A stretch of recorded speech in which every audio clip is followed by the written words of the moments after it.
আসসালামু আলাইকুম রহমতুল্লাহি ওয়া বারাকাতুহু। আজকে হচ্ছে মাদ্রাসার পঞ্চম শ্রেণীর প্রশ্নমালা ৮ ৪১ পৃষ্ঠার পূর্ণ সংখ্যার সরল চ্যাপ্টারের ৯ নাম্বার সরল অঙ্কটির সমাধান করব। তো এখানে আছে হচ্ছে বিয়োগ চিহ্ন, যোগ, বিয়োগ, যোগ। তো এখানে যোগের গুলা একসাথে করব এবং বিয়োগের গুলা আরেক পাশে লিখব। তো সমাধান করার জন্য আগে সমাধান লিখে নিব। তারপর হচ্ছে ৭০ এর সামনে কোনো চিহ্ন নাই, তার মানে ৭০টা হচ্ছে যোগের। তো ৭০টা আগে লিখে নিব। তারপর হচ্ছে যোগের আছে ৪। তো ৪ এর সামনে যেহেতু যোগ আছে, তার মানে ৪টা হচ্ছে যোগের। তো ৪টা লিখে নিব। তারপর আছে ২ এর সামনে যোগ, তো এখানে লিখব যোগ ২। তারপরে হচ্ছে যোগের গুলা লেখা শেষ, এখন বিয়োগ গুলা লিখব। তো ৭ এর সামনে বিয়োগ চিহ্ন আছে, তো ৭টা হচ্ছে বিয়োগের। আর বিয়োগ চিহ্ন আছে হচ্ছে ৩ এর সামনে, তো ৩টা হচ্ছে বিয়োগের, তো লিখেছি। এখন যোগের গুলার কাজ আগে করব। তো ৭০ আর ৪ হয় হচ্ছে ৭৪, ৭৪ আর ২ হয় হচ্ছে ৭৬। তো যোগের কাজটা শেষ, এখন হচ্ছে বিয়োগের গুলার কাজ করব। তো বিয়োগের দেখুন দুইটার সামনে কিন্তু বিয়োগ চিহ্ন আছে, তো একই চিহ্ন থাকলে সংখ্যাগুলা যোগ করতে হয় এবং তাদের সামনে যে চিহ্ন আছে সেই চিহ্নটা বসে যায়। তো ৭ আর ৩ হয় হচ্ছে ১০, তো এখন লিখবো হচ্ছে ১০। ৭ আর ৩টা যোগ করেছি কারণ হচ্ছে তাদের চিহ্ন একই ছিল। এখন তাদের সামনে যেহেতু বিয়োগ ছিল, তো এই ১০ এর সামনে বিয়োগ চিহ্ন দিয়ে দিব। এখন হচ্ছে ৭৬ এর সামনে কোনো চিহ্ন নাই, তার মানে ৭৬টা হচ্ছে যোগের আর ১০টা হচ্ছে বিয়োগের। কোনো চিহ্ন না থাকলে আমরা জানি তার সামনে যোগ চিহ্ন আছে। তো ৭৬ থেকে ১০ বিয়োগ করলে হবে হচ্ছে ৬৬। তো এখন লিখবো হচ্ছে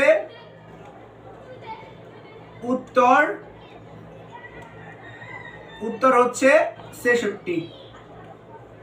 তো এটাই হচ্ছে ৯ নং প্রশ্নটির সমাধান। ১০ নাম্বার সরল অঙ্কটির সমাধান করব। তো এখানে আছে গুণ চিহ্ন, ভাগ, গুণ, যোগ, বিয়োগ। তো সরলের মধ্যে যদি ভাগ, গুণ, যোগ, বিয়োগ এগুলো থাকে, প্রথম হচ্ছে ভাগের কাজ করতে হয়, তারপর হচ্ছে গুণের কাজ, তারপরে যোগ, শেষে হচ্ছে বিয়োগের কাজ করব।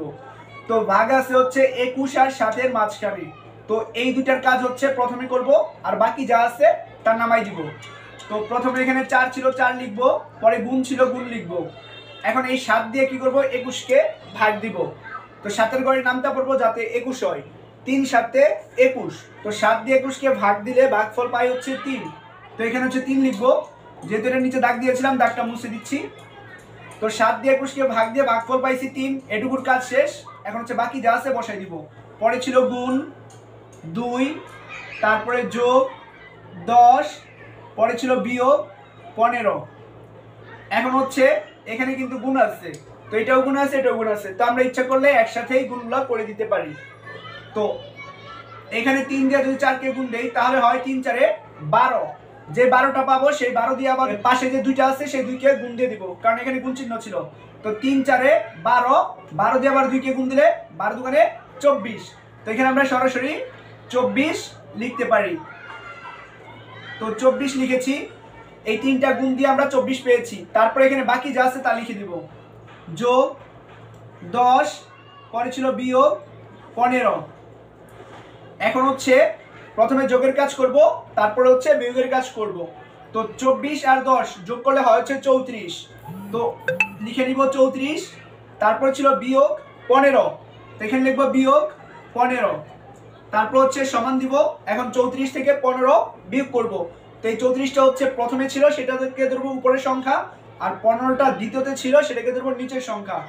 তো এখানে একক হচ্ছে ৪, এখানে একক হচ্ছে ৫। তো ৪টা কিন্তু ছোট, বিয়োগের ক্ষেত্রে ছোট হইলে উপরের সংখ্যা ৪ থাকলে তাকে ১৪ ধরতে হয়। তো ১৪ থেকে ৫ বিয়োগ করলে হবে হচ্ছে ৯। যেহেতু ৪কে ১৪ ধরেছি, হাতে আছে ১, হাতের একটা যাবে এই নিচে ১-এর সাথে, ১ আর হাতের ১ হয় হচ্ছে ২, আর এখানে ছিল ৩। তো ৩ থেকে ২ বিয়োগ করলে হবে হচ্ছে ১, অর্থাৎ ৩৪ থেকে ১৫ বিয়োগ করলে হবে হচ্ছে ১৯। তো শেষে আমরা লিখবো হচ্ছে উত্তর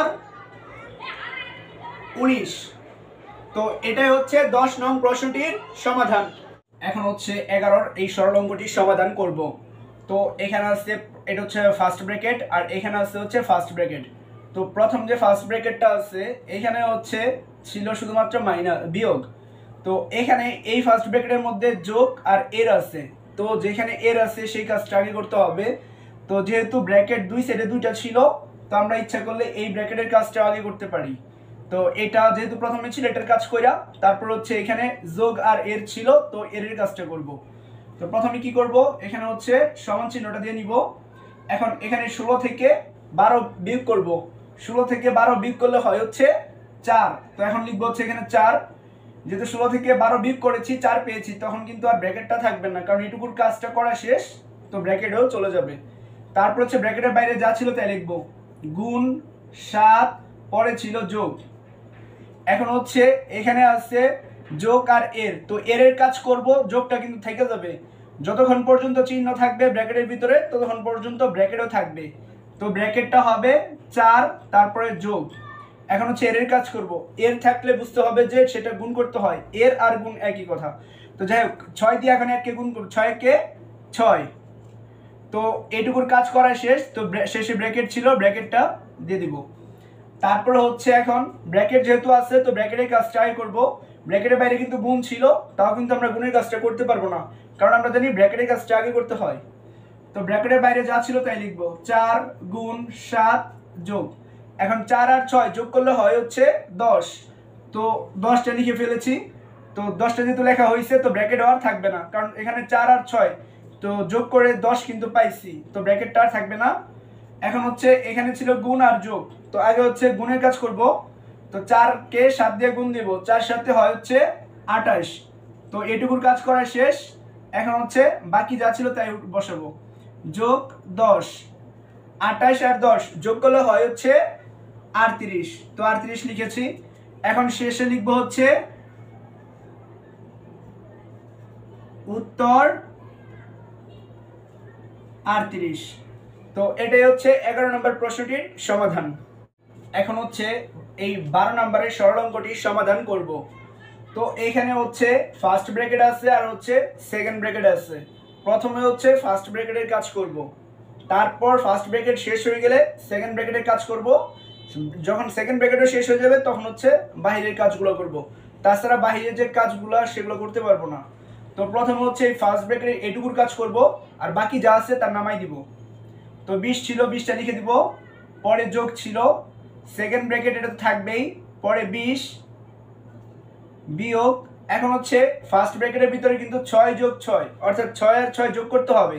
6 আর 6 যোগ করলে হয় হচ্ছে 12। তো যেহেতু যোগ করে ফেলেছি 12 হয়েছে, তো এখন আর ফার্স্ট ব্র্যাকেটটা থাকবে না, ফার্স্ট ব্র্যাকেট উঠে গেছে। এখন হচ্ছে সেকেন্ড ব্র্যাকেট শেষ অংশ দিব। তারপরে ব্র্যাকেটের বাইরে যা ছিল তাই লিখবো, বিয়োগ 20 বিয়োগ 5। তারপর হচ্ছে এখন হচ্ছে সেকেন্ড ব্র্যাকেটের কাজ করব, আর সেকেন্ড ব্র্যাকেটের বাইরে যা আছে তাই লিখবো। 20 ছিল যোগ, এখন সেকেন্ড ব্র্যাকেটের ভিতরে ছিল 20 বিয়োগ 12, অর্থাৎ 20 থেকে 12 বিয়োগ করতে হবে। 20 থেকে 12 বিয়োগ করলে হয় হচ্ছে 8। তো 20 থেকে যেহেতু 12 বিয়োগ করে ফেলেছি, তো সেকেন্ড ব্র্যাকেটও আর থাকবে না। তারপর হচ্ছে বাকি যা ছিল ব্র্যাকেটের বাইরে তাই লিখবো, বিয়োগ 20 বিয়োগ 5। এখন এখানে ছিল যোগ বিয়োগ বিয়োগ, তো প্রথম হচ্ছে যোগের কাজগুলো করব, তারপর হচ্ছে বিয়োগের কাজ করব। তো 20 এর সামনে কোনো চিহ্ন নাই, তার মানে 20টা হচ্ছে যোগের, 8টা হচ্ছে যোগের। তো 20 আর 8 যোগ করলে হয় হচ্ছে 28। যেহেতু একই চিহ্ন ছিল এই জন্য সংখ্যাগুলো যোগ করেছি, এবং তাদের সামনে ছিল যোগ, দুইটার সামনে, তো এখানে যোগ বসাইলেও হবে, না বসাইলেও জানি সামনে যোগ চিহ্ন আছে। এখন এখানে হচ্ছে 20-এর সামনে বিয়োগ, 5-এর সামনেও বিয়োগ, এই দুটাও কিন্তু একই চিহ্ন। তো আমরা জানি একই চিহ্ন থাকলে হোক সেটা যোগের বা বিয়োগের, সংখ্যাগুলো শুধুমাত্র যোগ করতে হয়। তো 20 আর 5 যোগ করলে হবে হচ্ছে সংখ্যাগুলো 25 হয়, আর তাদের সামনে যেহেতু বিয়োগ চিহ্ন ছিল, তো এখানে বিয়োগ চিহ্ন বসবে। এখন এই 28 থেকে 25 বিয়োগ করব, কারণ হচ্ছে 28-এর সামনে কোনো চিহ্ন নাই, তার মানে এখানে আছে যোগ চিহ্ন, আর এটা হচ্ছে বিয়োগ চিহ্ন আছে 25-এর সামনে। তো দুই ধরনের চিহ্ন থাকলে বিয়োগ করতে হয়। 28 থেকে 25 বিয়োগ করলে হবে হচ্ছে 3। তো শেষে লিখবো হচ্ছে উত্তর 3। তো এটাই হচ্ছে 12 নম্বর প্রশ্নটির সমাধান।